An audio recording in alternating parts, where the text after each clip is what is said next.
Howdy folks, and welcome to the sun-scorched sands of the wildest west you've ever laid eyes on. Out here, where the sun beats down like a blacksmith's hammer and the wind whispers secrets through the canyons, you won't find your typical lawmen. No sir, the peace in this desert is kept by two of the prickliest heroes you'll ever meet. Spike and Bristle, the Cactus Cowboys. Spike, the elder brother, is as sturdy and stoic as the ancient saguaros. He's got a 1,000-yard stare that can spot a dust devil from a mile away. His motto is simple: a still cactus gathers no trouble. He's the planner, the thinker, the steady hand on the well. He doesn't have hands, but you get the picture. He's the rock of their little patch of desert. Then there's Bristle. Oh, Bristle. He's the younger of the two, a fiery barrel cactus with more spunk than a scorpion on a hot griddle. He's all action, ready to roll at the first sign of a stir. Where Spike sees a problem to be analyzed, Bristle sees a problem to be poked. He believes the best defense is a good, sharp offense, and he's always itching for a showdown. Together, they're the perfect team. They've stood guard over this valley for longer than anyone can remember. Rooted deep in the sandy soil, their spiny silhouettes a symbol of unwavering justice against the setting sun. But their peaceful existence is constantly under threat. From who, you ask? From the most roguish, rootless rascals in the entire territory, the Tumbleweed Gang.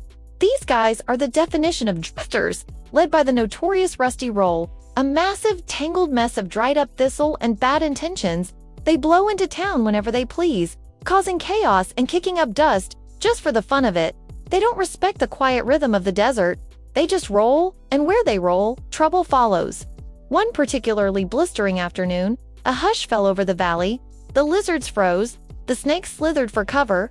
On the horizon, a brown rolling cloud appeared. It was them, the Tumbleweed Gang, and they were heading straight for the Whispering Oasis, the most precious source of water for miles around. Spike stood tall, his needles glinting.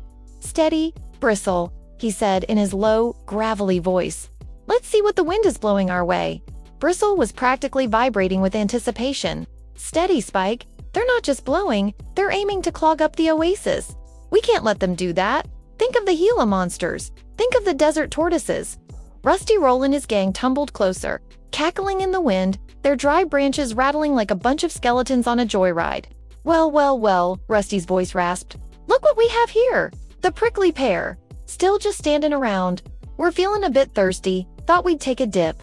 Spike narrowed his eyes. "This oasis is for everyone, Rusty, not for you to foul up with your rambling." Bristle bounced on his roots. "Yeah, so why don't you and your Briar Patch buddies just roll on out of here before you get pointedly persuaded?" Rusty just laughed, a dry, crackling sound. "Persuaded? By you? You're stuck in the ground. What are you gonna do? Bore us to death with your silent treatment?" With a whoop, the Tumbleweed Gang charged forward, a chaotic wave of brown and beige, heading directly for the pristine water. This was it, the moment of truth. Spike knew his slow, steady approach wouldn't be enough. He looked at his hot-headed brother. "Bristle," he said, "a new plan forming. You were right. It's time for some action. You create the diversion. I'll set the trap." Bristle grinned, his spines practically buzzing. "Now you're talking." With a mighty heave, he launched a volley of sharp, breakaway needles, his signature move, right into the path of the oncoming gang. The tumbleweeds yelped as they got snagged and tangled, slowing their charge into a confused, prickly mess. While they were distracted, Spike did something no one had ever seen him do. He began to lean slowly, deliberately, using his immense weight to shift the sand at the base of a nearby rock formation. With a deep groan, a large, flat rock, balanced precariously for centuries, began to slide, creating a new wall that funneled the disorganized tumbleweeds away from the oasis and right into a narrow, dead-end canyon. Trapped, Rusty Roll and his gang bounced off the canyon walls, tangled together in a heap of frustration. They were cornered, with the two Cactus brothers blocking the only exit. Defeated, they could only grumble as the wind slowly died down. Bristle stood proudly. "Looks like your rolling days are over for now, Rusty." Spike straightened up, a quiet look of satisfaction on his face. "The desert provides its own justice," he said calmly. "You just have to know how to use it." And so, as the sun began to dip below the horizon, painting the sky in shades of orange and purple, Spike and Bristle stood tall once more. The silent, spiny guardians of the desert. The oasis was safe, and the Tumbleweed Gang was left to think about their rowdy ways until the next big wind could set them free.